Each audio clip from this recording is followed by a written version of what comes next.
एक बड़ा ही गंभीर मामला निकलकर सामने आ रहा है। उत्तर भारत के तमाम राज्य जो है प्रदूषण की भयानक चपेट से गुजर रहे हैं और इससे उत्तराखंड भी अछूता नहीं है। उत्तराखंड देहरादून से खबर बता रहे हैं, राजधानी देहरादून में ही हालात बिगड़ते दिख रहे हैं। दिल्ली जैसी हवा हो चली है देहरादून की। AQI 294, जबकि घने घने पहाड़ और जंगल जो कहते हैं कि उत्तराखंड की सबसे खूबसूरती है, वहां पर भी मैदानी इलाकों में खास तौर से प्रदूषण बहुत तेजी से ऊपर जाता हुआ नजर आ रहा है और कहीं ना कहीं ये बड़ा चिंता का विषय है, क्योंकि सबसे ज्यादा तो जो ट्रांसपोर्ट और लॉजिस्टिकल सिचुएशन है इस वक्त न सिर्फ उत्तराखंड में बल्कि उत्तर भारत के तमाम राज्यों में बेधड़क गाड़ियां दौड़ रही हैं। इनका PUC होता है कि नहीं होता, उसकी भी ठीक ठाक तरीके से जांच नहीं की जाती। कमर्शियल व्हीकल सबसे ज्यादा जो है पॉल्यूशन कर रहे हैं और उसके अलावा जो ट्रक्स चलते हैं वो भी कहीं ना कहीं प्रभावित कर रहे हैं और ऐसे में चिंता का विषय बन जाता है कि इस पर कैसे लगाम लगेगी। सोनू हमारे साथ बने हुए हैं। सोनू, दिल्ली में तो हम देख ही रहे हैं हवा जहर हो चुकी है, लेकिन उत्तराखंड भी अछूता नहीं। देहरादून भी आप कह सकते हैं कि घनी आबादी वाला शहर है और वहां पर भी प्रदूषण तेजी से ऊपर जा रहा है। बहुत चिंता का विषय, वैज्ञानिक चिंता जता रहे इस पर।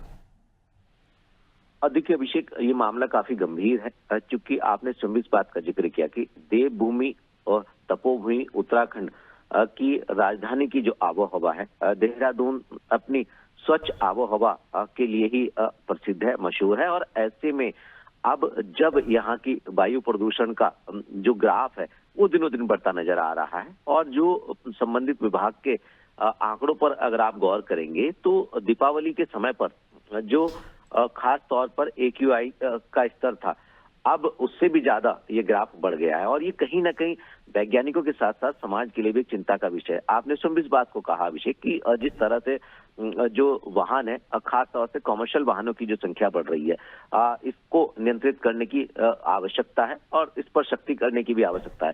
खास तौर पर ट्रक जैसे और जो पब्लिक ट्रांसपोर्ट से जुड़े जैसे विक्रम है या फिर 3 व्हीलर है, इनको और जो टैक्सी स्तर की जो वाहन है इनको भी नियंत्रित करने की आवश्यकता है। और इसमें कहीं ना कहीं जो परिवहन विभाग है उसकी कार्य संस्कृति पर भी सवाल खड़े हो रहे हैं कि आखिर ये जो AQI का स्तर बढ़ रहा है, इसको नियंत्रित क्यों नहीं किया जा रहा है। अब चूंकि ये मामला पब्लिक डोमेन में आ गया है और कहीं ना कहीं इसको लेकर के जहां एक और हम ये कह सकते हैं कि सांस से संबंधित बीमारियों का भी खतरा बढ़ रहा है, तो वहीं जो वैज्ञानिक हैं उनकी भी चिंता बढ़ने लगी है। चूंकि देहरादून एक ऐसा शहर है जिसके चारों ओर हम कह सकते हैं कि पहाड़ है, हरियाली है और वन्य क्षेत्र लगे हुए हैं। चारों ओर की हम बात कर रहे हैं, प्रेमनगर क्षेत्र की, रायपुर की, क्लेमेंट टाउन की और जो हरिद्वार वाला एरिया है, चारों ओर ही देहरादून के वन्य क्षेत्र हैं। बावजूद इसके अच्छी खासी तादाद में पेड़ों का होना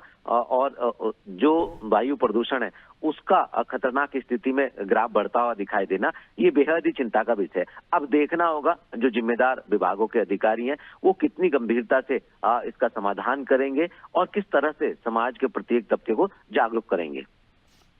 निश्चित रूप से ये बेहद गंभीर विषय है, वैज्ञानिक भी इस पर चिंता जता रहे हैं। सोनू बन रही आप हमारे साथ। तो प्रदूषण को लेकर चिंता बढ़ती हुई, वैज्ञानिक भी कह रहे हैं कि इस तरह की स्थिति अगर देहरादून में देखने को मिल रही है, या 294 AQI पहुंच रहा है, तो ऐसे में इस पर काम करने की जरूरत है। खासतौर से जो कमर्शियल व्हीकल्स चलाए जा रहे हैं, लोडिंग व्हीकल्स, उन पर नियंत्रण करना होगा, साथ ही साथ रेगुलर इंस्पेक्शन करना होगा।